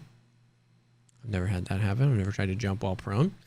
Bug when the standing level didn't decrease after quest fail. Interesting. That sounds like a nice thing. That right there, it just goes to show you fucking what we like to call spaghetti code. You should, when you write software, all the modules, all the different chunks that do stuff, you're gonna have, nice shaker by the way, you're gonna have a million different little chunks of code that are all these little boxes, right? Mm-hmm. Really good software has a lot of really small boxes that do very specific limited things, and they're all connected with tiny little wires that send a very limited amount of information back and forth. And it's like what you have when you have spaghetti code, which is probably what most of Tarkov is, and any long term, when you've had 100 people working on over software, years, it just becomes a fucking mess. Is spaghetti code is just this intertwining where it's like your steering wheel is also connected to the belt that runs your car. So if your radiator goes, you also can't steer, that's the kind of shit they shouldn't be connected. Yes. But somebody fucking somehow the code is connected somehow because of shitty architecture. Oof. Yes. That's fucking crazy, dude. Those two things are so separate. I bet you it's just spaghettification, man. Spaghettification. That's the word of the day. Oh. This is nice. Bug of the inability to unload a magazine, which was in a magazine case. That's nice. You've never been able to do that. That's always been wicked annoying to me, and I'm glad. So that's nice. That's super nice. I don't even really care where you put the rounds. Just let me do it. Disabling buttons of installing and uninstalling video cards into a Bitcoin farm during the sending of a query related to interaction with them. Okay, I gotta fucking... That was one of those things, I understood all the words that you said, but English got lost. Disabling buttons of installing and uninstalling video cards. Wait, that one? Yeah. During sending of query-related interaction. Disabling buttons of installing. Okay, so when... you might be able to, when installing, uninstalling video cards. Is it like when you're producing a Bitcoin and trying to take a graphics card out? No, It's like, I mean that could be part of it, but I let's say you took a graphic. You know how sometimes you go to post something up for sale and it like you hit the button and it's like, okay, cool, but like the thing is still there in your inventory for a little bit. So that's could potentially be. Oh, and then you try to put that in your try to put it in, maybe something like that, because what essentially what a query is in this case is either going to be like searching the database, or my guess is probably going to be asking the server for information about like this number ID or this item ID 1 2 3 4 5 6 7. If anything is going out to the server regarding that item, anything having to do with the GPUs or whatever, it's like, don't let you fucking change things. Yeah. Because that would probably end up with all sorts of weird bugs. Yeah. That makes sense. Many different fixes on locations.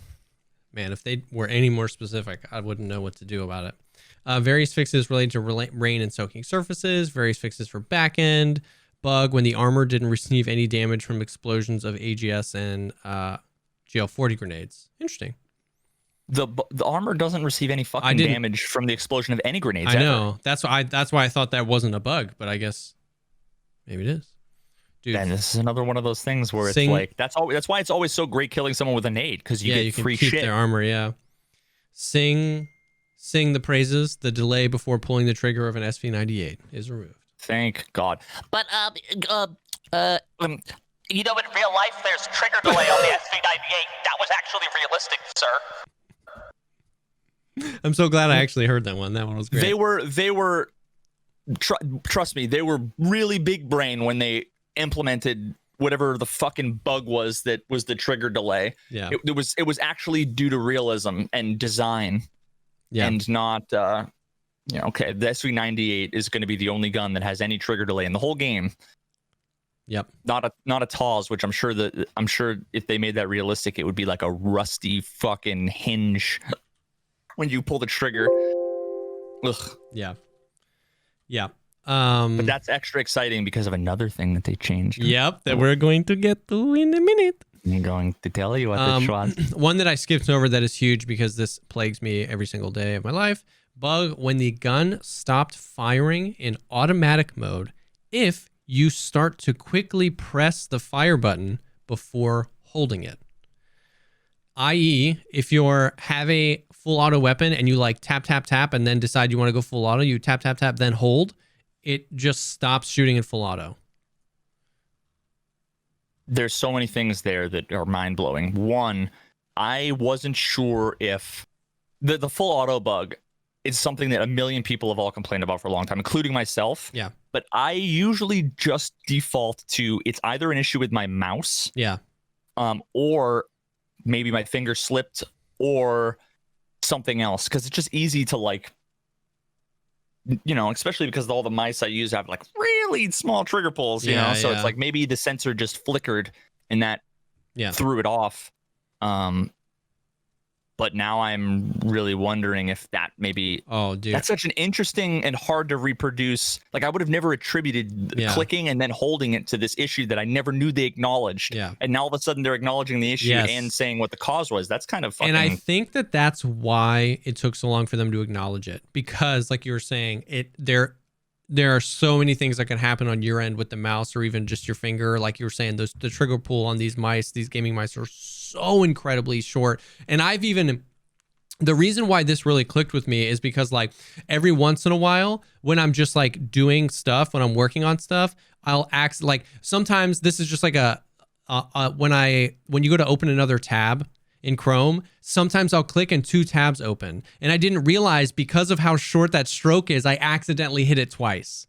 But if the game is having trouble when you click more than one time, that would explain the freaking full auto bug, that it's just every once in a while I click twice without realizing it. That shouldn't negatively affect the game. So it's a little bit of both. It's not just there's a full auto bug. It's sometimes if you click a lot. So it really does like make a lot of sense. And I'm so glad they're finally acknowledging it and fixing it. Chef's kiss. That's going to be dope. Fixes related to delayed actions on the lobby screen when gathering a group. Hopefully that's better. Bugs with the elite level of vitality and attention. I know that the 7 people that have elite vitality and attention are going to super appreciate that. Landmark is excited. Yeah, he is. I mean, it's a crazy bug. Like, it's super... I would be frustrated if I grinded up attention and then my elite perk actually bugs my game out instead of giving me a perk. You know what I mean? Yeah. And then the last few things is just a few things that they changed, which there's some juicy ones. Sims and medical items can now remove contusion effects, which is kind of cool because is contusion when you get headshot and your helmet deflects it? Is that effect? Contusion is just like ringing? a bruise. Like you can have contusions anywhere. Contusions are like... But what effect does that do in Tarkov? Do you know? I don't know. I can't remember. So I would have said nothing. But this makes me think that there's something. I always thought contusion was just a fucking... I mean, I guess maybe it could cause pain for a short amount of time, but I mean, I don't know. It's just never been a thing that I've ever fucking paid attention to. Yeah, I thought it was like the ringing effect, but that makes sense. A contusion is like a bruise. So I don't know, but the Sims can now remove that. Skills that require body hit to progress are no longer going to be progressed with your party member, i.e., you cannot hatchet your friend in the leg to level strength. You have to hatchet an enemy in the leg to level strength, which feels nice. I'm surprised they didn't do that. Like, I thought that's how it always worked. I know. But this is what happens when you're a solo player. You don't know about all these weird ass fucking things. Every time they make a change that only affects your party member, I don't know why they don't do that more. You know what I mean? Like we've had the discussion around like found in raid gear. Like, it feels like if I kill a PMC that I found that gear in the raid and it should be found in raid, but they don't do that because you can group up with people and steal stuff. It's like, but there's a precedent for multiple things. If I need to kill 12 people with a grenade to get a quest done, for the whole time that quest has been in the game, I haven't been able to do that with my party members. But I could level strength with my party members, which now it's changed. So it's like, it's because interesting what they choose to do that. It's not a choice. I bet you all the old stuff, all the legacy stuff never had any checks in there. And then any of like the new quests or some of the new skills that they added, someone added the check in there for those things, but it's different code. So like if you add a new skill or if you add a quest or whatever, you're not thinking about it in terms of a party system. You're thinking about it. Here are the requirements to fulfill a thing. Let me make it, perfect world, because people don't think about edge cases. Lots of developers don't, and that's why they should fucking like unit test and stuff like that. Yeah. But yeah, it's not, I guarantee it's not a conscious decision. It's that there's a piece of code that wants to do skills. Yeah. That code, I'm sure, shouldn't have access to like the other person's party membership. Yeah. But now you need to expose that information so that it can make a choice. Yeah. But that's only something you think of a year after the fact when somebody's trying to exploit a system. I see what you mean. But it felt like in the example, I don't want to get too caught up on this because I don't want to get too far down the found in raid rabbit hole, but it feels like, once again, like if we're talking about something that's found in raid, it feels like they actually came at it from the reverse for that. So like player gear way late. Yeah. But when they were coding the found in raid mechanic for everything, right? When they came to the decision in the room, it's like, hey, when you kill a PMC in raid, should we consider that found in raid? It feels like they came at it from the side of like, can it be exploited? And it's like, oh yeah, you can exploit it by just partying up with people and giving each other gear. And so you're saying it was right from the beginning? In a situation like that, no, I'm just wondering why they didn't assign the whole party member thing to gear. Does that make sense? Just knowing that they can do that they can say, hey, this skill, like, knowing that they have those systems where some things do get exposed to that information, i.e., are you partied? Why because wouldn't they have done Founding, that back then? all the exploiting and everything is not a new phenomenon, but it's like them trying to address the exploiting is a new phenomenon that Found and Raid came after Nikita already had on his brain. We don't want people to fuck with the system. Yeah. So it was the same thing with when they changed like dog tag pricing. Before Found and Raid, it was because Nikita knew people were going to try to cheese it. But the skill system originated 3 years ago before people were cheesing shit. So that's why the skills. Yeah, no, I guess what I'm just saying is like, I don't know why gear that I kill off a PMC isn't considered Found and Raid, other than the only valid excuse is because you can get to low pop servers, find each other and kill the gear. But other than that, I don't know why, if they have the ability to do it. I get what you're saying, that like that. So you're saying that it shouldn't have been the PMCs. It should have been party members. Yeah, it should have been party member gear. IMO. I'm not trying to get down the rabbit hole here. No. Party member gear should have not be found in Raid, but all other PMC gear should have been found in Raid. And when they were constructing this whole Found in Raid status, why wouldn't I'm interested to see why didn't they consider the whole party member and like, hey, we should give this system access to the key query of are they partied or not? Yeah, it's a lot harder to do that. That's probably why they just went with the easy route of saying let's make it PMCs because it's the low hanging fruit. Because otherwise, they would have easily been able to not fuck everybody over with the dog tag prices by saying make it so that you either can't loot or that the dog tags from your team members are worth nothing. Yeah. But what they did was they said, let's make the dog tags worth fucking 2% of what they were before because people are cheesing it. And then it's like, well, what? Now I'm not rewarded for PvP. It's like, well, we want to try to remove cheesing and then make it about party members. And that's another great example. It's a lot harder. It's a lot harder to do that. That's why, I'm sure. That's another great example. And I get that.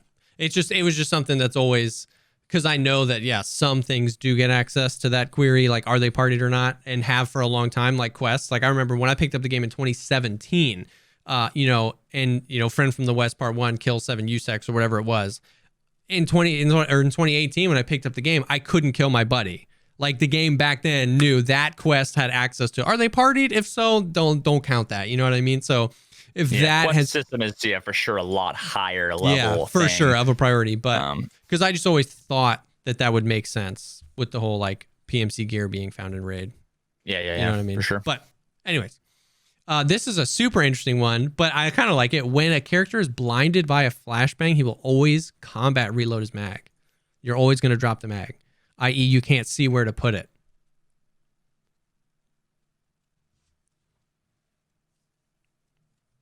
Why? I don't know.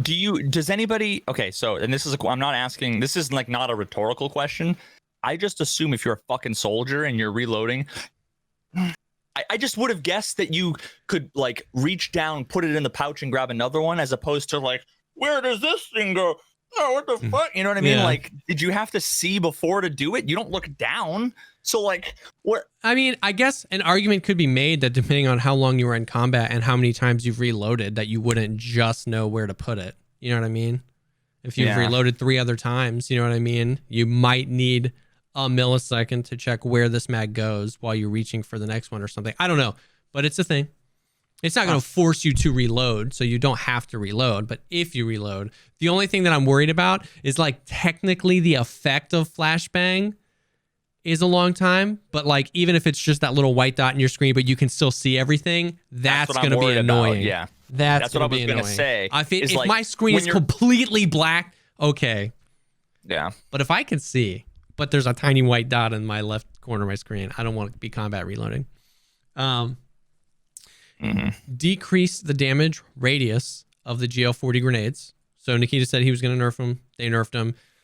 Bro, have I been saying since last week's podcast, I've been talking all the time where it's just like, you want to fix the grenade launcher? Delete the 1 to 3 meter grenades. This was your idea. And make them like 30 to 40 meters. And then you can make crazy rare ones that are like 15 to 30 meter. But it looks like nothing else is going to change. Yeah, except, and it's just going to be that they have to put it up 2 feet from your feet rather than 7 or 8 feet from your feet. 7 or 8 feet, which is still like I'm never dying to a grenade that lands 20 feet away from me. Exactly. It feels lands like right at my feet, exactly. but it just might as well be a fucking. It's not trivial to throw a water balloon filled with battery acid at my ankles and have it splash up on me. Like that's. Yeah. I'm not getting sniped with it. Exactly. It's that I open up the door to green. And there's a guy on the other end. 100%. Like, always. Because it's like all you need to do is just sit there Yeah. and left click when somebody opens the door, and it's a 99.8% chance of killing them. The problem, at least in my opinion, isn't the damage radius. It's that it's not a grenade launcher. It's a shotgun. It's a flamethrower. It's I stand here, anything in front of me dies because it arms after 3 feet. But the one time I took a GL into labs, I think somebody redeemed a viewer kit or something. The one time I've ever taken a GL into labs, it was my own GL. I bought it day one, and everybody was like, "Bro, are you ever gonna use that thing?" It was like a month went by. I never took it into an online raid, and I was like, "Oh, fine, I'll take it to labs." I loaded up myself with 11 grenades, and they were all the 15 to 30 meter ones. There was a guy in Sanitar's closet, and I'm standing out on the staircase, and I shot 7 of them in there before I realized I just had the wrong nades. They were all just going in there and they weren't blowing up. And I was like, what the heck? And then somebody in chat was like, you brought the wrong nades. And I was like, and then I immediately died. I was like, it's happened to me with during the fucking factory Pestily competition, because I came across 2 guys who had both had GLs, and this was the first time I've ever seen them. So all I had was the 3 or 4 grenades that they had. Yeah. And then the next raid I go in, and so on factory, there's that little, like, it needs a key, but nobody ever fucking goes in there. I know exactly. The little machinery room or whatever. Yeah, you can get right up on top of that, and then somebody else was over by forklifts, but like the closed door next to the one you have to breach. Yep.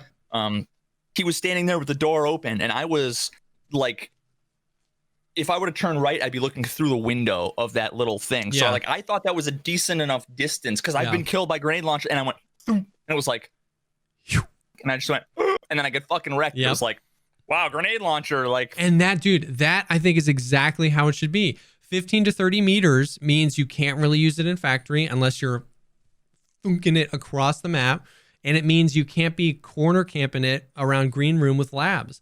And if the 15 to 30 meter ones were the 80 to 100,000 ruble ones, and the 30 to 50 meter ones were the ones you could pick up for 20 or 30K, it just makes more sense, man. It makes more sense that you even that.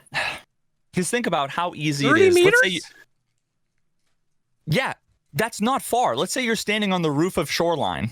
Oh, like one of the roofs, and somebody's over by the helicopter. That's 30 meters. You know how easy it is to just click, and you don't have to aim. You just win that fight 100% of the time.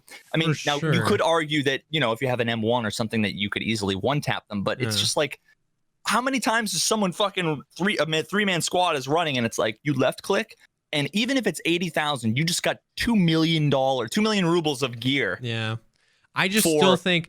for 30,000 rubles or something, it's like, oh, I don't know. I mean, I'm all for the idea. I just think it's even 30 to 50 meters would be such a huge improvement over being able to do it inside the resort around corners. I would much rather them just put more mounted grenade launchers all over the place and then take the fucking GL out of the game. I don't want them necessarily to take the GL out of the game, because people like it and they put it in and stuff, but it's like, well, I'm more for, I actually still hold to the stance I had day one, which was a huge missed opportunity for non-lethals. Smokes, flashes, rubber grenades. I don't know if that's a thing, but beanbags. Do you know how cool it would be? Like the riot gear. Do you know how cool it would be? What the fuck, man? To shoot like a smoke out of it, or a flashbang down a hall or something like that. I don't know. I just feel like, why would I don't know why I would ever want to shoot one when I could throw it, I guess. Like, there's no reason why I want to flash someone at long distances or smoke anything, because the smokes are pointless. But even if they were good, it's like you want a launcher to go far. I can't think of anything that unless it's a DL, yeah. Otherwise, I'll throw the fucking grenade. You know what I mean? But that's the thing. There are no good smokes. It would have been a great opportunity to introduce some new smokes into this utility item that was relative. Like, I don't know. Yeah. I think we cool. But they decrease the damage radius. So it's not a nerf to the damage done. It is just a nerf to the radius of when it explodes. They increase the armor piercing of TT ammo. TT meta. PC blocks can now spawn SSDs and SAS drives, which is cool because they're increased armor piercing. Wait. Stepping back one. That's also the PPSH shoots the TT ammo, right? Yeah. So now that might be. I mean, they probably brought it from 17 pen to 22 pen or some fucking irrelevant thing. Yeah. But so they said maybe not. That'd be cool if it was a little bit better. Yeah, it'd be cool. The TT is fun. The TT is fun to use. It feels like it shoots straight. And so, but it's just not really worth using. PC blocks can now spawn SSDs and SAS drives, which is cool because they are used for high tier crafts at the Intel Center. So now that you just have even any sort of chance to get them from PC blocks is cool. Oh man, I was just talking to fucking Geeks about he'd been doing some testing on like the spawn rate. Yeah, he was, dude. I was we were streaming together when the patch notes dropped, and he was like, dude, I just searched 7,000 PCs. I was like, I'm sorry, bud. Big plastic containers now spawn more items in general. That's cool. More we don't. Yeah, there's giant plastic containers, and there's always like one attachment thing of cookies or whatever, and it's like sick. I'm glad you have this 12 by 4 thing. Exactly. I'm glad somebody set up this military stash crate to hide their TT, grips in. Increased fall damage. Man, I just have a feeling that they swung the pendulum really hard in the other direction. Like, I just have a feeling you're gonna fall off a balcony and you're gonna die. You know what I mean? Like, I get why they increased it. Like, you can jump off of the roof of resort onto that little shack and just break your legs and run. Oh no, you can jump off the roof of the resort onto the ground. Yeah, and just break your legs. And I saved Kit Boga's life by doing that. Really? Have you not seen that? I don't remember. I gotta send you the video. The one day I played with Kit Boga. Do you know Kit Boga? Yeah. Yeah.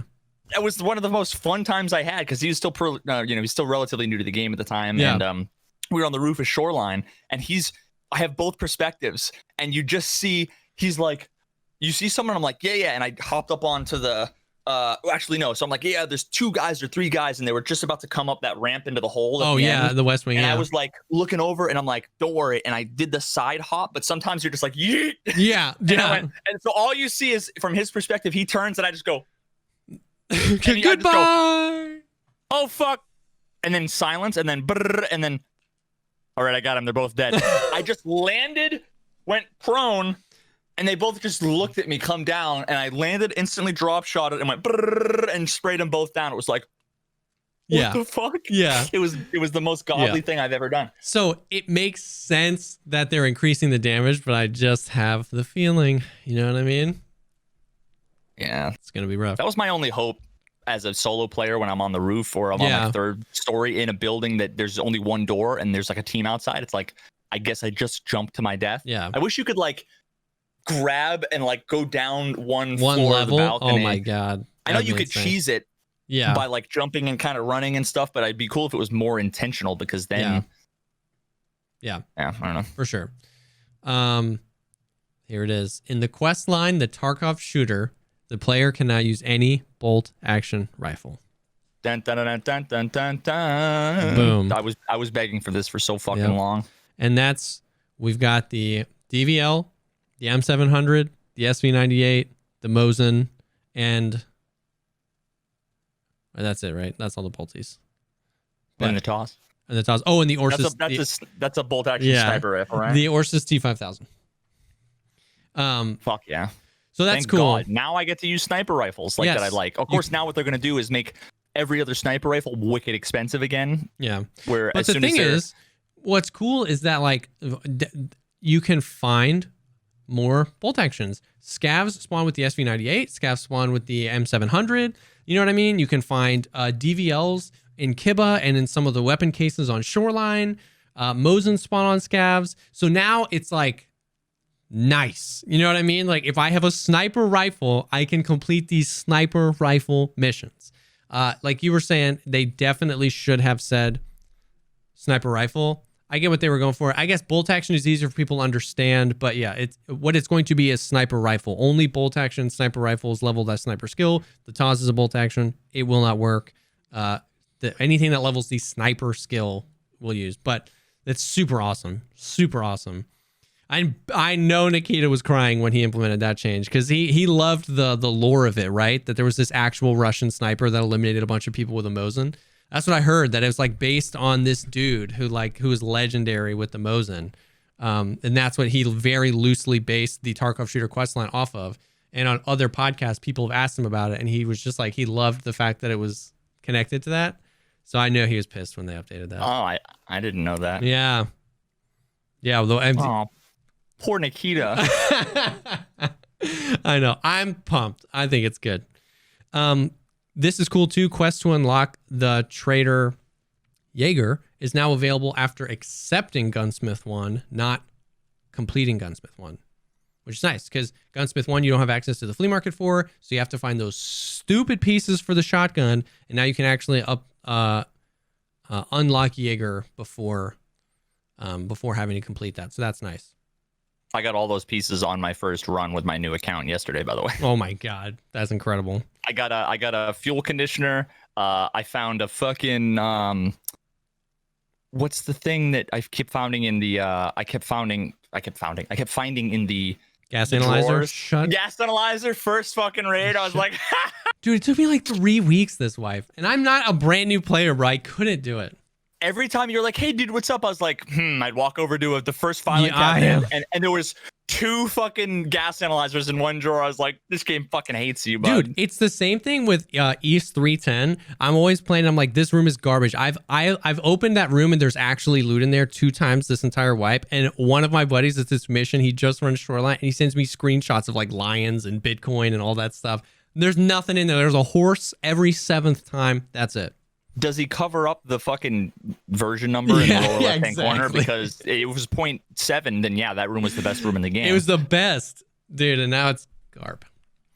Reworked player spawn points at the reserve base location. Praise God. That's incredible. Okay. It's potentially incredible. Reworked. Who knows? You know what I mean? But that's very necessary. This is also really cool. Scav players spawn at reserve location later into the raid. I hate when I die 2 minutes into a raid to a player scav. And that's not an exaggeration, dude. And not at all. Because I only scav reserve, I think it's fun to do. We scav army there. It's such a blast. We're not going for PvP. We're going for raiders. I've spawned in at like 42 or 43 minutes left in the raid, and it's a 45-minute long raid. And I spawn in, and I'm like, I hate this. If I kill somebody, I'm going to feel like an idiot. I'm going to feel like a jerk. Like, I hate it so much. Like, that's the first thing I do. I check the time. If it says 23 minutes, I'm like, oh, sweet. Nice. You know what I mean? Like, you've had 20 minutes to do your thing. Now I'm coming for you. Yep. So, for sure, I'm super glad that they're doing that. And, oh, I forgot about this. This is huge, too. Reduce the trader stock retimer to 2 hours instead of 3. Interesting. What is that? So now you can buy 7 and 31 every 2 hours instead of 3 hours. You know, so the traders restock. It's interesting. I don't know. It's an interesting change. I don't know what they think. It's something that makes me wonder. Let me think out loud, because I this is the first I heard about it. I actually missed that, and my gut reaction is that this is something where they think they're helping people, but they're actually not. If they made it so that there were limits on things for individual purchase limits, but that they couldn't sell out, like there was no global limit, then that would be infinitely better. Because now what all they're doing is they're saying, we're going to increase the quantity of good shit that everybody else has that you still can't buy. Yes, because exactly. you think to check every 1 hour and 48 minutes when it's all been sold out. That's exactly what I thought. Like, I read that and I was like, yo, this is a huge change, and I don't understand it. Like, it's nice Because because they- I'm going to be able to buy more of that stuff more often, because when I play for, 6 hours at a time as opposed to just a few. But to your point, you're exactly right, because what they're doing is they're actually putting more of the end game ammo into the world. You know what I mean? Making it less rare and more common, which I is kind of the general consensus, is we want that high tier stuff to be more rare. They're making it less rare, and still 75% or more of the people that have trouble getting a hold of it are still not going to be able to get a hold of it. It's all the good shit sells out almost instantly, or not instantly, but like at least within the first half an hour. If you go to try to do, for example, the like 2 Red Bulls for BS ammo box, I can never do it. No, me either. Because I just never get there at the right time, and I'm not about to set a fucking like alarm. Because it's like in a hypothetical situation, like imagine there's 100,000. This isn't true. This is just 100,000 people waiting. They like to play the flea market, and they're just like waiting for the reset to buy the stuff. And then BSG goes, man, players are having a hard time getting the ammo. We'll make it reset faster. Those guys who spend all day waiting, they just go, oh, we get more stuff now. It didn't help the people who try to buy it randomly at all. It just helped, and so I know it's not like that. Obviously, there's not 100,000 people that just sit at their computers, but stuff sells out so fast. There's people that play and are constantly keep track of when the traders restock. And if you're just playing the game and you're like, I want some 9mm. Hey, if Proport did not instantly restock, you're not going to be able to get it. Now, it does help things that don't typically sell out, but that you hit the limit for. Like, let's say, even LPS. LPS does not sell out, but it's honestly like I just like buying LPS because it's what I've used forever, and the ballistics on it are decent, and it's the cheapest thing. So as soon as they put a limit on it, that was just annoying, actually. Yeah. That never sold out. It was just I hit the limit, and then now I got to buy expensive shit for the next 3 hours. So that it's an improvement there, but I think it just kind of misses the mark where they could have fixed everything. By increasing some of the personal limits by a reasonable amount. So like what they've done is they've made it so that you can buy stuff, like 2/3 faster, 1/3, whatever the fucking fraction is. Yeah. But if they just made it so that like you could buy 50% more every 3 hours and it could never sell out, I think that's like a lot more of the benefit without the negatives. But I agree because I hadn't considered what you're saying about like what it actually does help, but most of the things that it does help just probably shouldn't be limited anyway. Like, I don't keep a lot of backpacks in my stash. I don't know why. I just run out of them. And since the backpack change, I don't keep a bunch because it's just so hard to get to the one I want to use. So I oftentimes run into the limit where you've bought too many tri-zips. And now I have to buy a different backpack or buy tri-zips off the flea market. So now it's like, okay, I'm going to run into that limit less. But why are tri-zips limited? Tri-zips used to be a quest item. I'm pretty sure that when they introduced the limit, when the same thing with like Saluas and stuff, because before Found and Raid, you could buy as many. There was flea market, but before Found and Raid, you could buy your way through so many quests. Anything, And Battle State and Nikita were just like, oh shit, we need to fix that one item, put a limit on it. And then someone else was like, okay, well now I'll just buy the little curvy, short, stubby grips and sell those on the flea market for the gunsmith tasks. Yeah. Well, oh shit, we gotta go fix that. And it was like, it's just another example of they're being reactive and band-aiding all these tiny little things without seeing the forest for the trees for the bigger issue. And then it's like, and then now it seems like this thing, reduce the trader stock to 2 hours, is a response to like all the band-aids. Instead of pulling the band-aids off and then getting back to the core issue and being like, well, let's fix out the traders, which they might be doing behind the scenes. We never know. But it just feels like this change, is more a reaction to the band-aids. It's like, oh, well, now I can buy LPS more often. It's like all they need to do is run a quick script across their fucking database and figure out what the things that sell out from the traders, like globally, 80% or more of the time should have a limit. Everything else that has a limit, remove it. Yeah. What's the downside? Everybody has tri-zips all the time. Like, I get exactly. really annoyed where I run the shitty level 4 rig for like 47,000 or whatever, because it's like these days it's the only thing I can afford that's decent armor. Yeah. But then once I go through the 5 that you get in 3 hours, which happens to me in about 5 minutes, then it's like now I'm just not running armor for the rest of the fucking 3 hours. You know what I mean? Like, so. And from a gameplay mechanic perspective, it's not even that you no longer have access to them. It just means you have to buy them off the flea market. You just got to pay for a broken, shitty one and then overpay to repair it after you've overpaid. It's not even like you don't get access to it after it's So it's. And when was the last time anybody complained about that level 4 rig or tri-zips? Like, oh my god. I get so constantly insulted by, you're doing a rat run. If I wear that level 4 armor, I'm doing a rat run. You could have like a fully kitted RSAS. Somebody comes in, level 4 armor. Are you doing budget runs tonight? It's like, why do you have a meta HK and you're running that thing? Yeah. Because I spent all the money on the meta fucking HK and I don't have any money left to buy armor with. You shithead. So that's 12.8. There was one other thing that it wasn't in the patch notes. I'm fairly certain. I didn't get a definitive answer from Nikita, but I'm fairly certain that my streamer item is going to be in 12.8 because what happened was Jesse's seen it, but you can't tell anybody. I won't. I only say that because now they'll ask you and bug you all the time instead of me. Because I asked Nikita about, I was like, hey, is my streamer item coming in 12.8? And because he didn't say it in the podcast or it wasn't in the patch notes, so I was like, gentle reminder that you said, I just want to know. And he was like, it should be, let me check. And then 2 days later, he asked me a question about like a personal preference of mine. And I answered the question.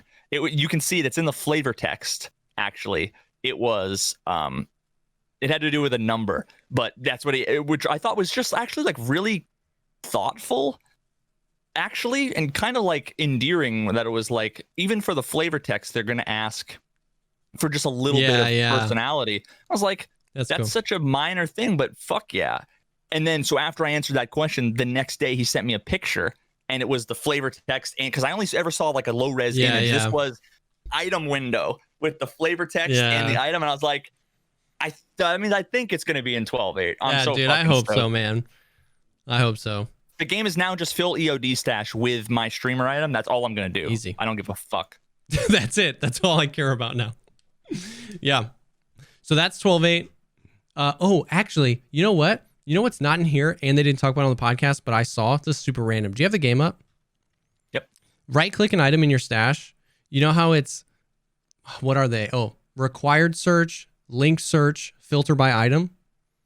Really quickly in the podcast, when I saw Nikita or whatever his name was, right click on an item, none of those things were there. And there was something that said search with a little arrow. And I think they collapsed those three, and then you'll cover over search and it'll show you those three to make that a little bit cleaner. It was just random. It was just like a random UI thing that I noticed. And I was like, ooh. So that's pretty cool, actually. Yeah. It's just what that really tells me is that they're keeps getting bigger and bigger and bigger and bigger. It so does. Exactly. And it just tells me that they're looking at those things. You know what I mean? Some of the stuff of how we interact with their things. They're not just exactly telling their programmers to just shove new menu items and new list items, but now they're maybe going back and being like, oh, this is getting a lot out of hand. So that was just like cool. But that's it. That's 12.8. That's the preliminary patch notes. I'm assuming we're going to get more complete patch notes, which will probably only contain a few changes from this. You know what I mean? We don't have a date for 12.8, but hopefully in the next few weeks. Yeah. Soon TM. Soon TM. Not soon, but soon. But not soon. That's all we got. You know, fucking juice time, baby. I still need like a Veritas trap song called Juice Time. I need some hard bass behind him saying Juice Time. Yep. I got the 808s out. Exactly. But yeah, I think it's about it. 12.8. It's gonna be cool. I think it was cool. I think a lot of people were a little underwhelmed at the podcast where they showed it off because it was like, okay, we're getting some more guns and some more helmets. And then when the patch notes came out, at least from what I can tell, there's a pretty positive reaction around like, oh, okay, so you've been spending that time fixing a bunch of bugs that are annoying adding a bunch of quality of life things. And it was really cool to see like a bunch of stuff more geared towards newer players. Free healing for the first few levels, access to quests a little bit earlier. Certain quests are easier. Like all the engineers that were working on performance, cheaters, desync or whatever, they were all tasked to read Reddit for 4 months. Yeah. And take notes. And then last week, they were like, okay, now 2 weeks to fix all the things based on the feedback. Yeah. I kid. I love you, Boston. I mean, I think just like to anybody that thinks that the game caters, this goes back to like we've talked about before, like hardcore but still playable, hardcore but still fun. Anybody that thinks the game caters only to people that play 40 hours a week, you know what I mean? They wouldn't have given free healing to your first 5 levels if they only cater to Pestily. Level 5 in one raid. A 1 to 2 raid, exactly. So there are multiple things in here that keep the hardcore feel of the game, that make life a little bit easier for newer players. So I just thought I would say that. I can't do that. I can. I definitely can. That's flawless. I don't know how you do that. Slapping 2 dead fish together. But yeah, so that's it. That's 12.8. That's the show we got for today. We're super excited. Tentatively, Aqua FPS next week. It's going to be dope. That's the plan. That's the plan. So thank you guys for stopping by. The video version of this will be on my YouTube channel on Monday. The audio will be up on Spotify and everything on Monday. It's a weekly show, so we'll be back next week with Aqua. We got a few other really cool things in the works as well.